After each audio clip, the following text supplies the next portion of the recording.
दोस्तों, वैसे तो आपने मथुरा से 21 किलोमीटर की दूरी पर मौजूद गोवर्धन पर्वत के बारे में कभी ना कभी जरूर सुना होगा। वैसे इसके बारे में कई धार्मिक मान्यताएं भी हैं। इन्हीं में से एक की माने तो कहा जाता है कि सालों पहले तक इसकी ऊंचाई 30,000 मीटर हुआ करती थी, जो आज के दौर में घटते घटते सिर्फ 30 मीटर रह गई है। इसके पीछे छिपी हुई कहानी की माने तो ऐसा कहा जाता है कि इस पर्वत को श्राप दिया गया था कि जैसे जैसे कलयुग खत्म होता जाएगा, इसकी ऊंचाई भी अपने आप कम होती जाएगी। कहा जाता है कि इस पर्वत के सच्चे मन से पूजा करने पर भगवान श्री कृष्ण काफी खुश होते हैं और भक्तों की मांगी हुई मुरादों को जरूर पूरा करते हैं। अब आइए जानते हैं इस पर्वत को श्राप क्यों और किसने दिया था। ऐसा कहा जाता है कि एक बार पुलत्स्य ऋषि मथुरा के पास से होकर गुजर रहे थे, तभी उनकी नजर गोवर्धन नाम के सुंदर से दिखने वाले पर्वत पर पड़ी। आपकी जानकारी के लिए बता दें कि गोवर्धन द्रोणांचल पर्वत का ही बेटा था। पुलत्स्य ऋषि गोवर्धन पर्वत की सुंदरता को देखने के बाद उससे अपना ध्यान नहीं हटा पा रहे थे, जिसके बाद उन्होंने द्रोणांचल से गोवर्धन को काशी ले जाने की बात कही। उन्होंने कहा कि प्रभु, मैं शिव की नगरी काशी में रहता हूँ और आपके पुत्र गोवर्धन को अपने साथ काशी ले जाना चाहता हूँ, जहाँ मैं इसकी दिन रात खूब सेवा करूंगा। ये बात सुनकर वो अपने पुत्र को खोने के डर से बहुत दुखी हुए, लेकिन एक साधु के मांगने पर वो उन्हें मना नहीं कर सकते थे। इसीलिए उन्होंने भारी मन से पुलत्स्य ऋषि को गोवर्धन पर्वत ले जाने के लिए कह दिया। क्योंकि वो कोई आम पर्वत नहीं था, इसीलिए उन्होंने एक ऐसी चाल चली जिसमें पुलत्स्य ऋषि फंस कर रह गए, और जब तक उन्हें कुछ समझ में आया तब तक काफी देर हो चुकी थी। गोवर्धन पर्वत ने पुलत्स्य ऋषि के सामने एक शर्त रखी और कहा कि मैं आपके साथ काशी चलने के लिए तो तैयार हूँ, लेकिन आप जहाँ पर मुझे सबसे पहले रख देंगे मैं वहीं पर स्थापित हो जाऊंगा, जिसके बाद आप मुझे दोबारा नहीं उठा पाएंगे। पुलत्स्य ऋषि ने गोवर्धन की यह शर्त मान ली और उन्हें लेकर काशी की तरफ चलने के लिए तैयार हो गए। रास्ते में चलते चलते गोवर्धन पर्वत ने ऋषि से कहा कि मैं इतना बड़ा और भारी हूँ, आप मुझे काशी तक कैसे ले जाएंगे। इस पर ऋषि ने कहा कि मैं अपने दिव्य बल से ऐसा कर सकता हूँ, और ऐसा करना मेरे लिए कोई बड़ी बात नहीं है। जब गोवर्धन मथुरा पहुंचे तो उन्हें श्री कृष्ण की याद आई। उन्होंने सोचा कि मोक्ष पाने के लिए कान्हा की जन्मभूमि से बेहतर और क्या जगह होगी। ये सोचकर गोवर्धन ने उन ऋषि के हाथ पर धीरे धीरे अपना वजन बढ़ाना शुरू कर दिया। अभी ऋषि कुछ ही दूर चले थे कि उन्हें थकान महसूस होने लगी और उन्होंने सोचा कि क्यों ना थोड़ी देर आराम कर लिया जाए। उन्होंने सोने से पहले गोवर्धन पर्वत को अपने पास रख दिया और गहरी नींद में सो गए।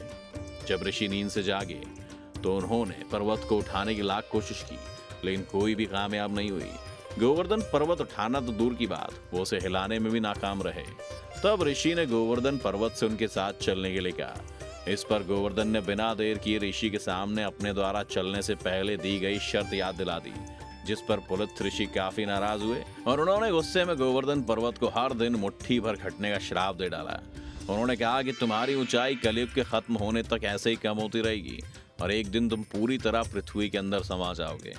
कहा जाता है कि पुलत्स्य ऋषि के श्राप के चलते ही गोवर्धन पर्वत की ऊंचाई 30,000 मीटर से घटकर सिर्फ 30 मीटर रह गई है। इस पर्वत से जुड़ी हुई एक और धार्मिक मान्यता ये है जिसे कम ही लोग जानते हैं। ऐसा कहा जाता है कि जब राम सेतु को बनाने का काम चल रहा था तो पुल निर्माण के लिए बड़े बड़े पत्थरों की जरूरत थी। तब हनुमान जी को ऐसे किसी पहाड़ को लाने की जिम्मेदारी दी गई जिन्होंने बिना देर किए देवभूमि उत्तराखंड की तरफ कूच कर दी।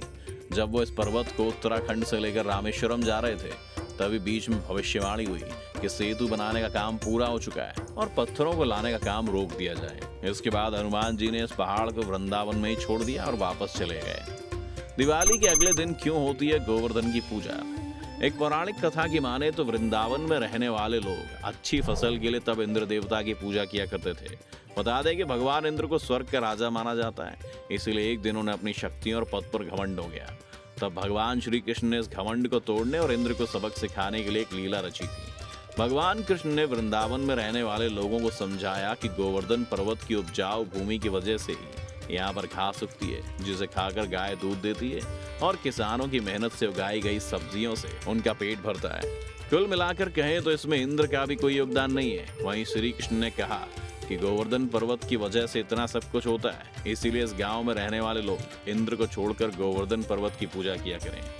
ये सुनकर इंद्र को बहुत गुस्सा आया और उन्होंने वृंदावन में मूसलाधार बारिश करना शुरू कर दिया, जो अगले 7 दिन तक चलती रही। क्योंकि ये लीला भी श्री कृष्ण ने रची थी, इसलिए इंद्र के इस रौद्र रूप से बचने के लिए भगवान श्री कृष्ण ने अपने बाएं हाथ की कन्नी उंगली पर पूरे गोवर्धन पर्वत को उठा लिया, जिसके नीचे यहाँ रहने वाले सभी लोग और जानवर बड़े ही आराम से रहने लगे और गांव वालों को किसी भी तरह का कोई नुकसान नहीं हुआ।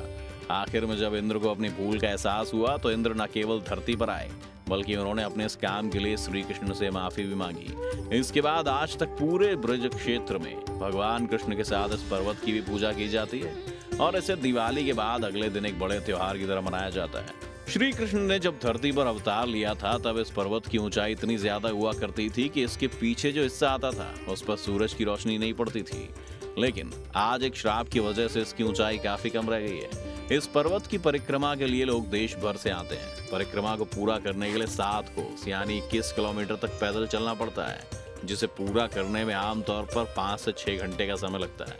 इस पर्वत के बारे में कहा जाता है कि अगर कोई व्यक्ति 4 धाम की यात्रा नहीं कर पाता है तो उसे गोवर्धन पर्वत की परिक्रमा जरूर करनी चाहिए, क्योंकि ऐसा करने से 4 धाम की यात्रा के बराबर ही पुण्य की प्राप्ति होती है। अब सवाल ये उठता है कि क्या वाकई इसकी ऊंचाई एक श्राप की वजह से हर दिन मुट्ठी भर खत्म हो रही है, या मौसम की मार और वक्त ने इस पर्वत को लगभग खत्म होने की कगार पर लाकर खड़ा कर दिया है। हालांकि राज्य सरकार ने इसे बचाने के लिए चारों तरफ से तारबंदी कर रखी है।